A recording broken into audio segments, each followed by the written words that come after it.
If you can remember when any of these songs came out, your AARP card is in the mail. These are the songs that made me Metalcore Edition. I grew up in Massachusetts, which isn't just hard to spell and to say.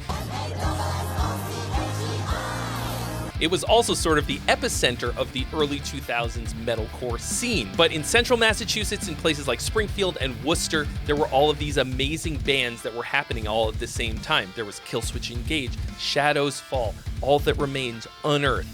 All these amazing bands that I got to go and see at these little tiny venues all the time. I got to see Stings of Conscience era Unearth play at a Knights of Columbus. I was just at the perfect place in the perfect time at the right age to be soaking up all of this stuff, and I went nuts. But that was between 20 and 25 years ago, and I honestly haven't listened to a lot of these songs since then. So we're here today to answer one question.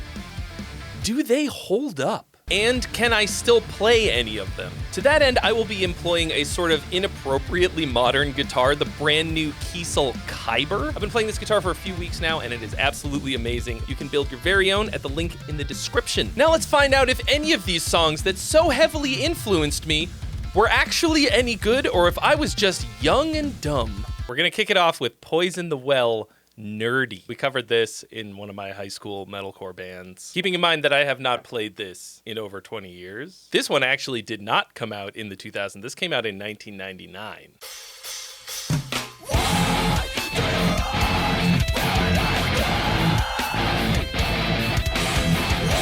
I could never, for the life of me, figure out how to play that lead thing. Let's see if I can figure out 20 plus years later how to play this.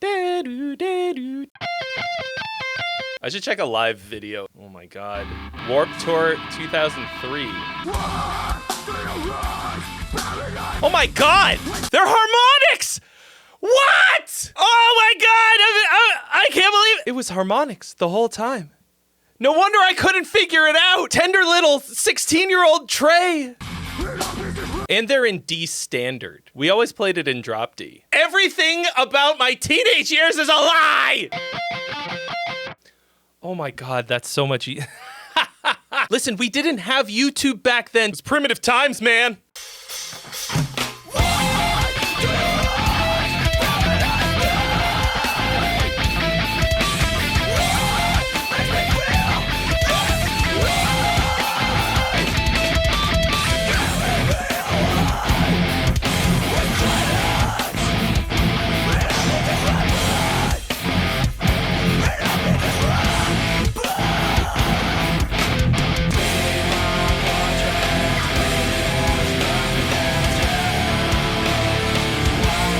God, how do I still remember this?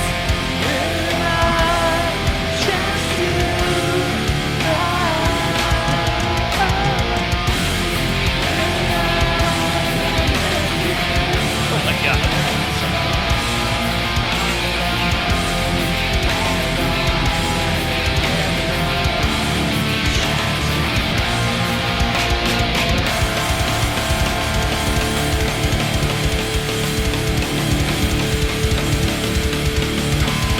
Where we kill people in the pit.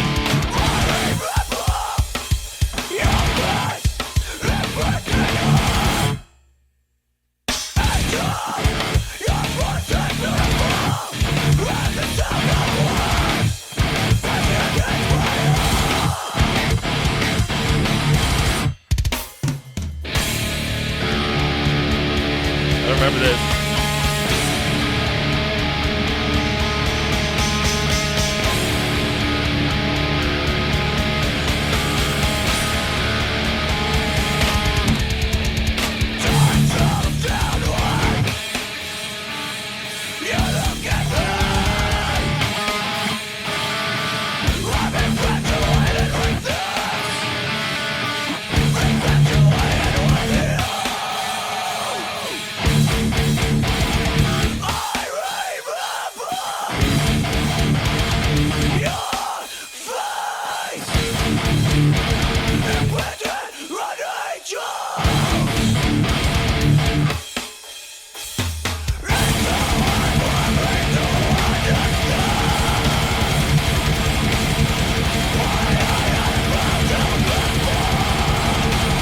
Hold My Hand.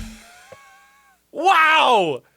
I just had so many feelings flooding back. I think one of the reasons that we played this song, aside from the fact that we just loved it, was that it's easy. Like, if I can fumble my way through it 20 years later without any practice at all, and it had a really great chorus.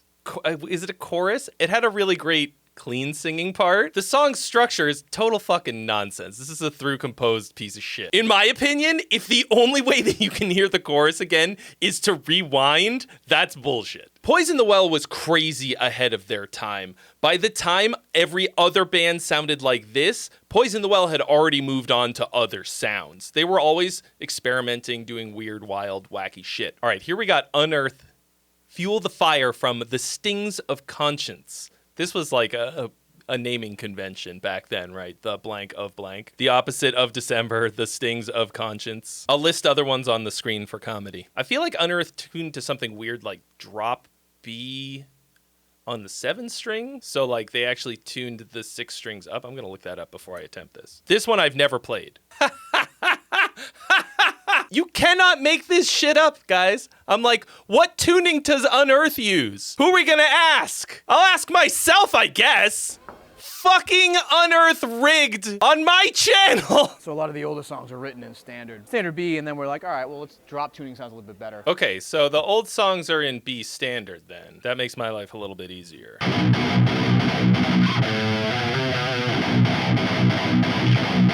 I feel like the riff sounds something like that. Fuel the... The Jun Jun.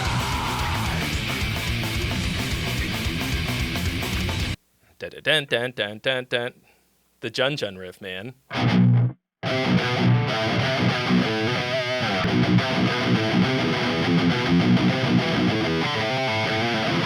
Oh my God. To me, Unearth was always the most technical of all of these bands, which made them one of the more exciting ones to watch as a young budding guitarist. But they also really had awesome hooks, and this song has one of my favorite ones. It's pretty simple, but awesome. And as I'm discovering, it sucks to play on the guitar.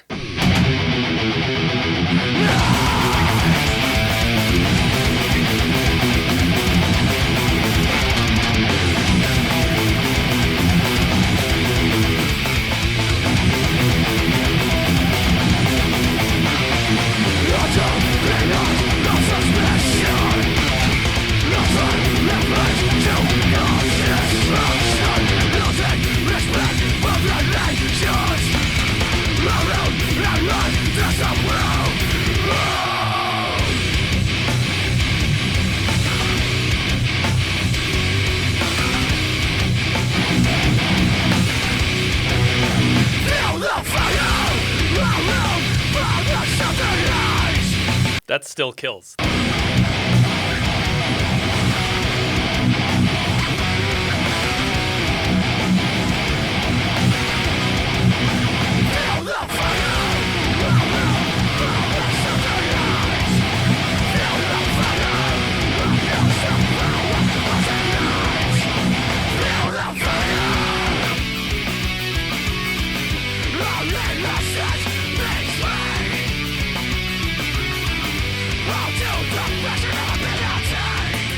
Key change. Didn't hear a lot of those around this time period.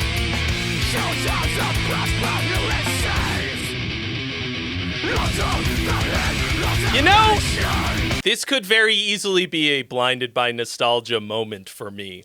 I have no idea if the tempo changes in this are actually good because they're good, or just because I've heard them 100 times at a very formative moment in my life. I sincerely doubt that they recorded this to a click track. To me, it feels like the tempo keeps moving all over the place, and that might actually help because it's not this really rigid metronomic time. When they change up the feel of it, it feels less abrupt, I guess.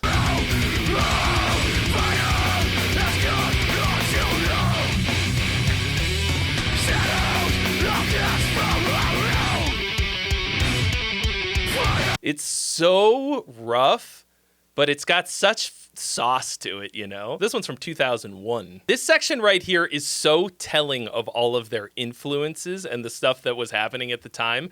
This sounds like a straight up like a straight edge hardcore band like Bane, who we'll listen to later, plus some like shreddy noodly stuff going back and forth. They were really experimenting.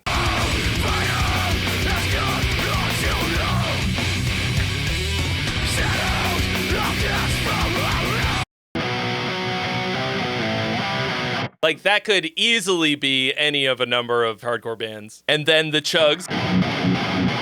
And then noodly. Diddly diddly diddly diddly.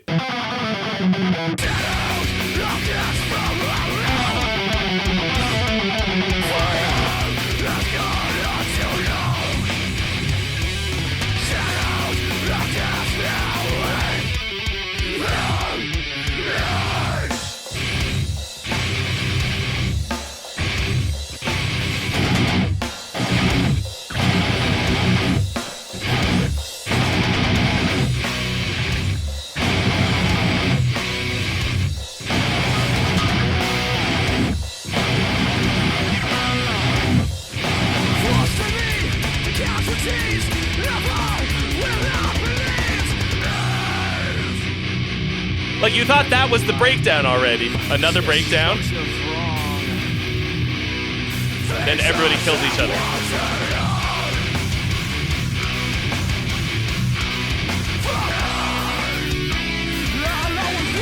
And I guess we never come back to the chorus. That's so annoying.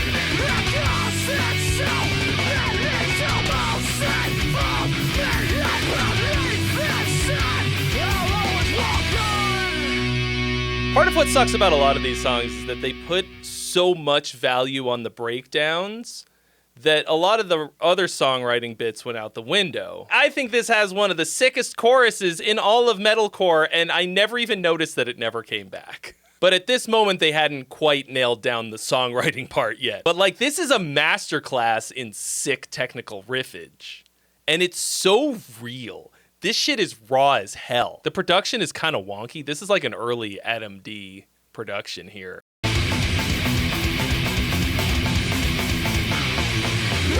But like, the guitar performances are not that tight, which actually gives it a really cool character. I'll give you $1 if they recorded this to a click. All right, next we got Nora. Nobody Takes Pictures of the Drummer.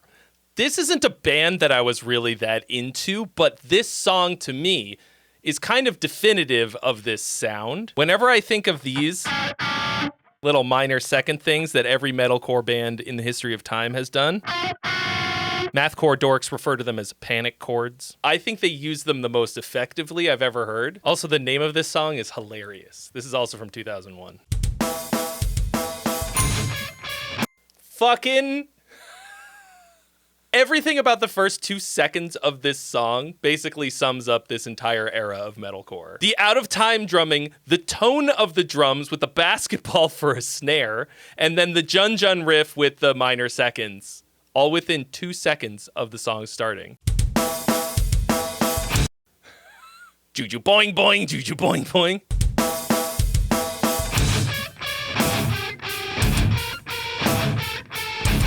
But it's still nasty!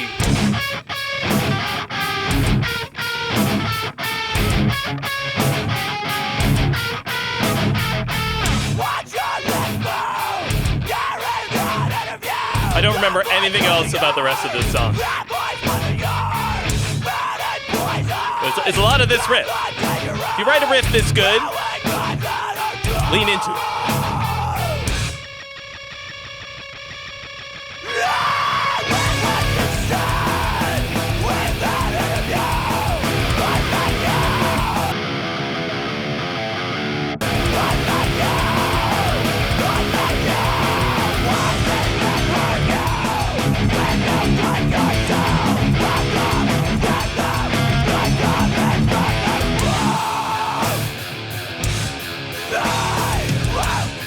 And then back to the original feel.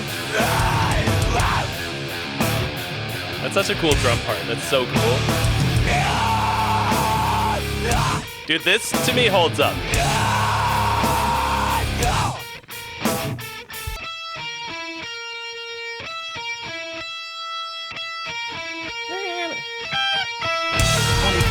ads, each on the stage, singing songs about nothing, taking yourself so seriously. I just want to give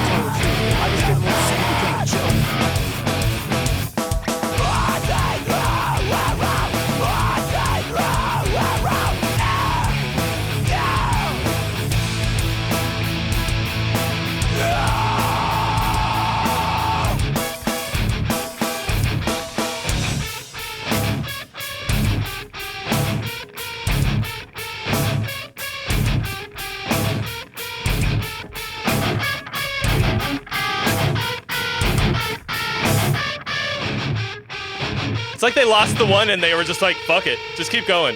Lean into it. All right. Now you kids gotta remember that back in 19-dickety-whatever, we didn't have sounds like this. This shit blew our little minds. Up next, we've got Bane in Pieces. Now, I have been what you would probably describe as straight edge my entire life, but I never really listened too much in the way of straight edge bands. I never listened to Minor Threat or Gorilla Biscuits.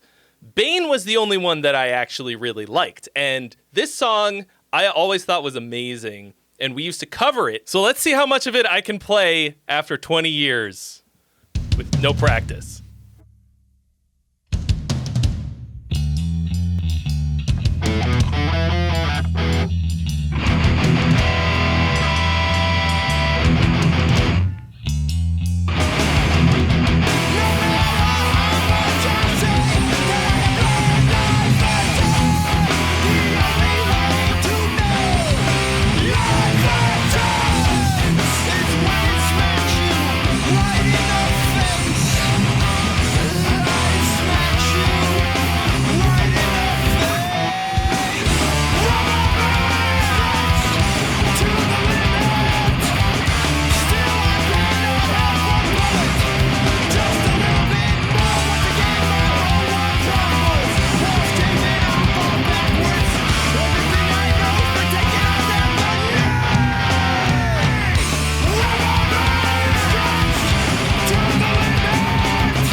Yo, you guys have no idea how much fun this is for me.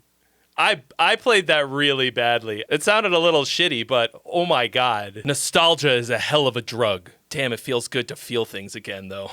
I always thought the lyrics to this were pretty amazing. Rubber bands stretched to the limit, but still I cannot help but pull it just a little bit more. This place is awful, but it's familiar. Earlier I was talking about that one Unearth part, and it kind of sounds just like this, right? Up next, we've got Shadows Fall, Crushing Belial.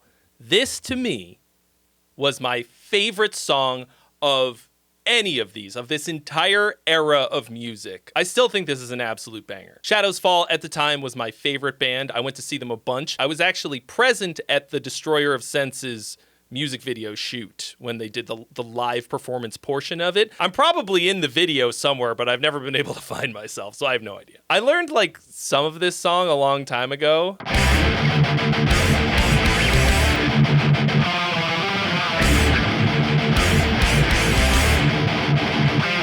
That is devastating for the right hand.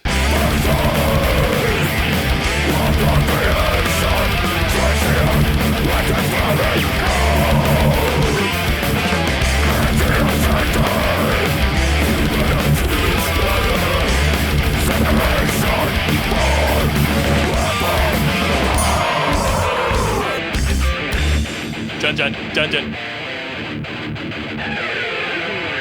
Introducing the riff.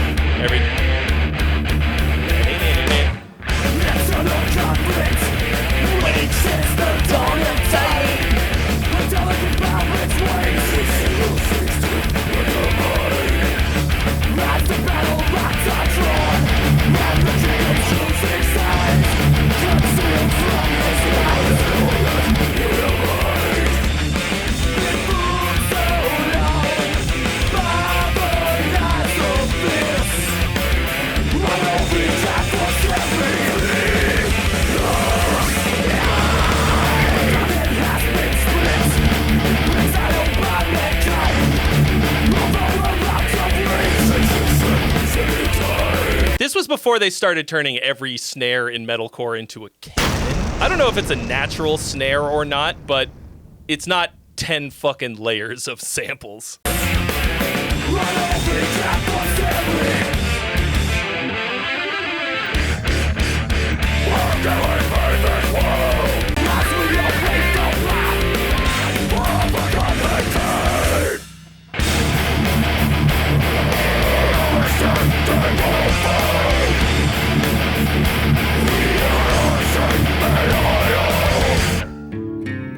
Oh yeah. I had never heard anything like this in a metal song before this. They fucked up the harmony real bad. But I didn't know that.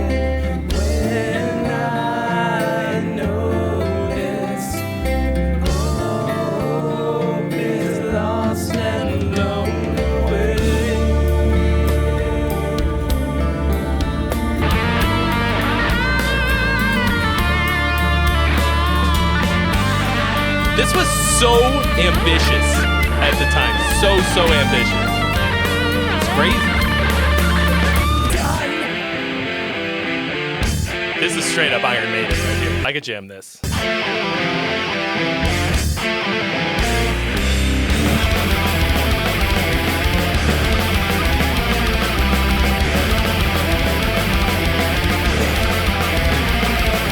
I could definitely jam this part too.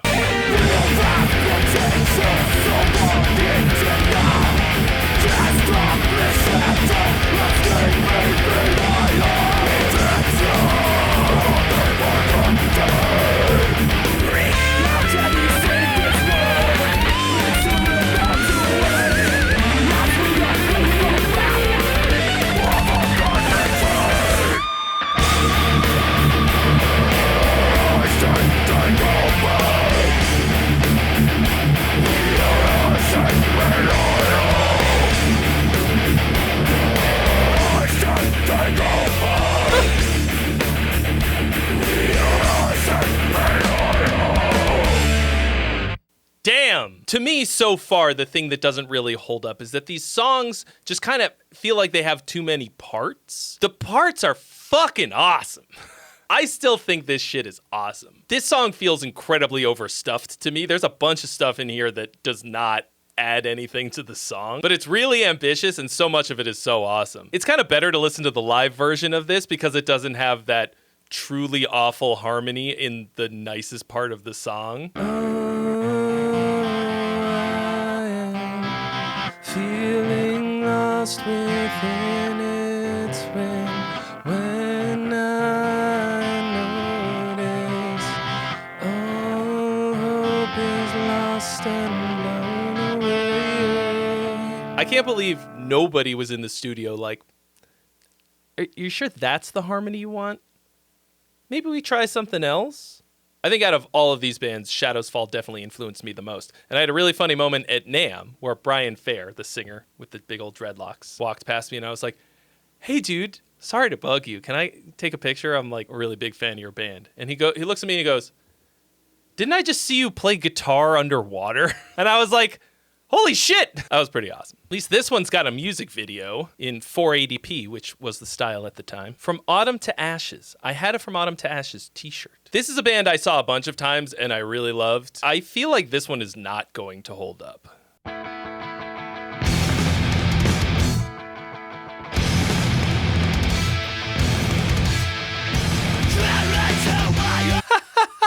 Do you see the like assistant running to get out of the shot here?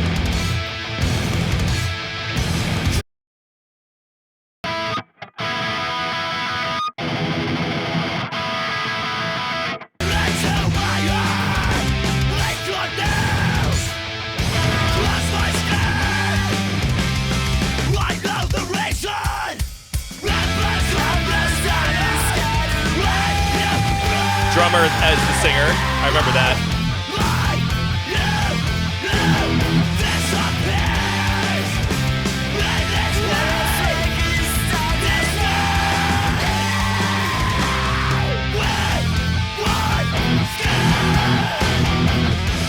random tempo shifts.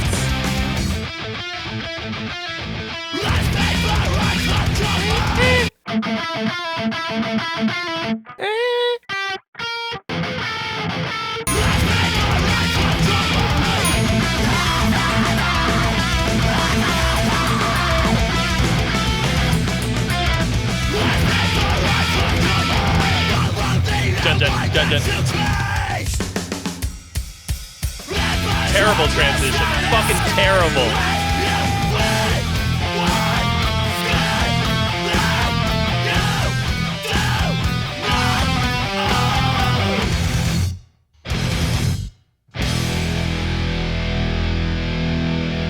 These transitions are fucking killing me. And then the full stop. We haven't even... Oh, this is about to get real bummer real fast. I remember this drummer and clean singer took himself maybe a little bit too seriously.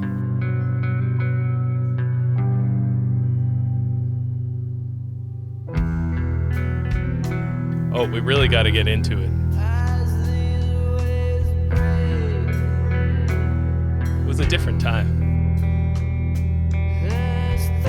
I'm just so glad that I never gauged my ears. I'm so glad. Why is he holding his stick like that?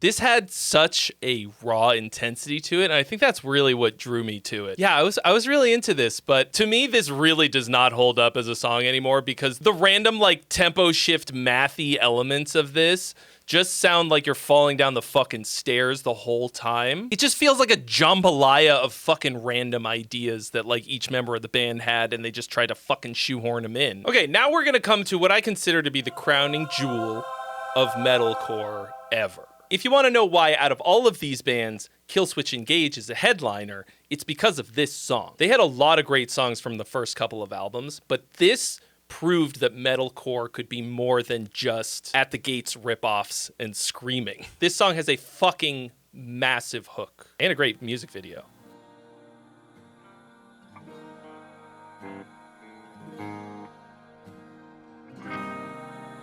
Iron Maiden chords in the chorus. Kind of set up the formula for metalcore to come.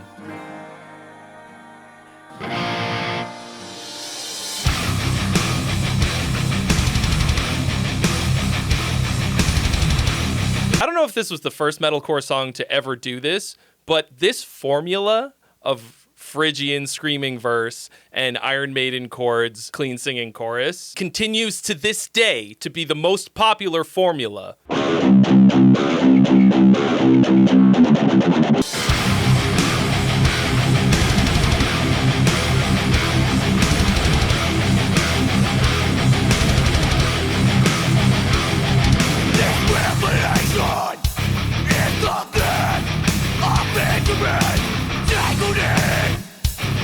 That's so groovy.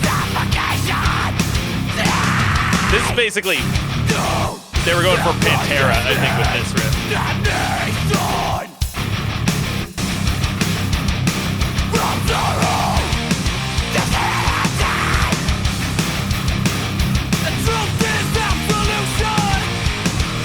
I gotta learn that riff. This riff is incredibly hooky.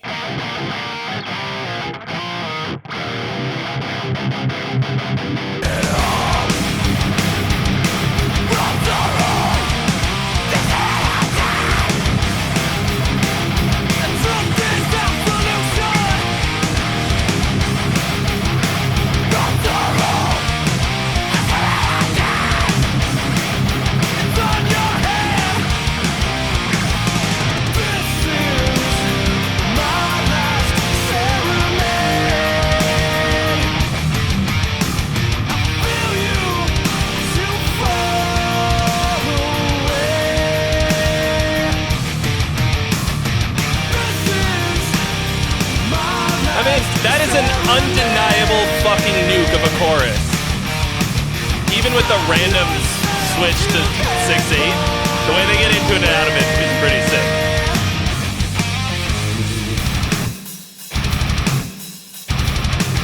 It's your joy. Find the beacon. It's on your head. Your destination. It's a choice within yourself. My last serenade. Judge.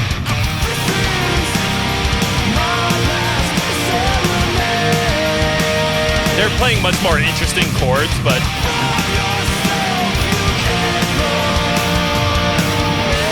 ooh, and the nice ritardando at the end.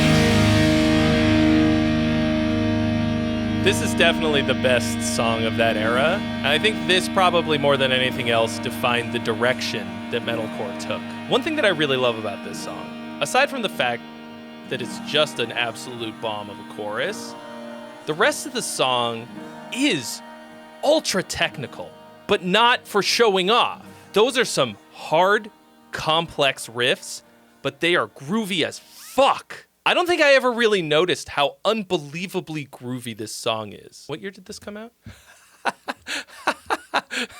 The first question people also ask, can Christians listen to Killswitch Engage?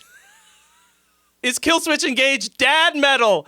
Nah! 2002. So this came out the year that I graduated high school. I mean, it's definitely dad age metal. I don't have any children, but for my age group, I am an anomaly. But I can't think of a bigger band that sort of still sounds like this from this batch of bands. Of course, there's Avenged Sevenfold, who are like a proper arena band, but they changed their sound so much from when they were metalcore straight up. Killswitch Engage still more or less sounds like this. This song also has a lot of riffs, but they all feel like they belong in the song, and where they put them and how they get into and out of them all feels really natural. I gotta tell you guys, this was unexpectedly an absolute blast for me. Like, I knew it would be kind of fun, but I thought maybe it would just be such a cringe fest that I wouldn't really enjoy it. But holy shit, this tickled a part of my brain that I didn't know needed scratching. This awakened things in my brain that have lain dormant for 20 years. A lot of things about these songs absolutely do not hold up. A lot of the song structures are total nonsense. A lot of the production also just wasn't really there yet. But man, the spirit, the feeling, the raw fucking intensity, and the ambition of this stuff, to me, still kills on so many levels. And like it or not, this stuff is inextricably embedded in my musical DNA. There is more than one part on the new In Virtue album that harkens back to this time in my life, and every time I listen to it, I get the same feeling. We're going to be announcing a release date for the In Virtue album really soon. If you want to get notified when that is, hit the link in the description and sign up to our mailing list. Huge thanks to Kiesel Guitars for building me this wild shred stick, the Kyber. You can also find out where to get one of your own at the link in the description. Let me know what you think the goats of the early aughts metalcore scene were. Stay squishy, and I'll see you real soon.